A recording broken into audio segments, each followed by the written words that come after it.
ঘটনায় আন্দোলনকারীরা যখন বিক্ষোভ দেখাচ্ছে সেই সময় পুলিশের নির্মম অত্যাচার, আন্দোলনকারীদের চুলের মুঠি ধরে কার্যত ধাক্কা দিয়ে তাদের ফেলে পড়া হচ্ছে। কার্যত এখানে পুলিশ বলে কিছু নেই পশ্চিমবঙ্গে, যেটা আছে সেটা হচ্ছে তৃণমূলের একটা বাহিনী, তৃণমূলের একটা শাখা সংগঠন, চূড়ান্ত নৈরাজ্য।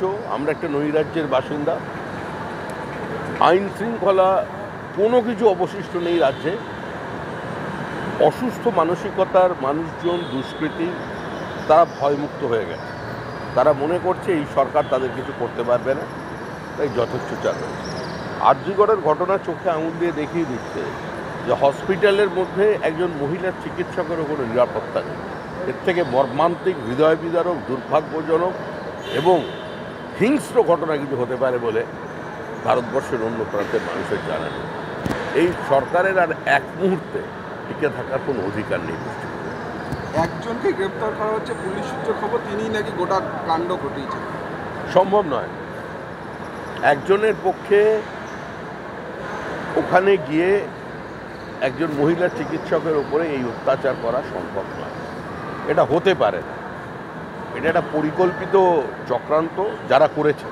আমরা একথা একবারও বলিনি তৃণমূল কংগ্রেস তাদের উৎসাহিত করেছে, প্ররোচনা দিয়েছে এই ঘটনা ঘটাতে, কিন্তু এই যে ঘটনা ঘটেছে সেখান থেকে তারা মানুষের দৃষ্টি ঘোরাতে এবং পুরো ঘটনার ওপরে একটা প্রলেপ চাপাতে, সত্যটাকে বাজেয়াপ্ত করবার জন্য পুলিশ চেষ্টা চালিয়ে যাচ্ছে।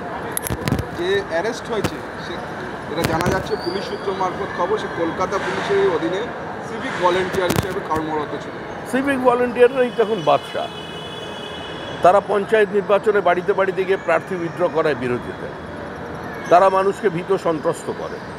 তাদের কাজ হচ্ছে বুথে দখলদারি করা, পুলিশের মতো রাস্তা থেকে টাকা তোলা, আগ্নেয়াস্ত্র নিয়ে মানুষকে ভয় দেখানো। এটা তো বহুবার সামনে এসেছে। একজন থানার ওসি তো বলেছিলেন বসিরহাটে যে আমার কাছে যে অস্ত্র আছে আর সিভিক ভলেন্টিয়ার্সদের কাছে যে অস্ত্র আছে তার থেকে বেশি, আর ওরা আমার কথা শোনে না, ওদের জ্যোতিপ্রিয় মল্লিক কন্ট্রোল করে। এইটা পরিস্থিতি রাজ্যের।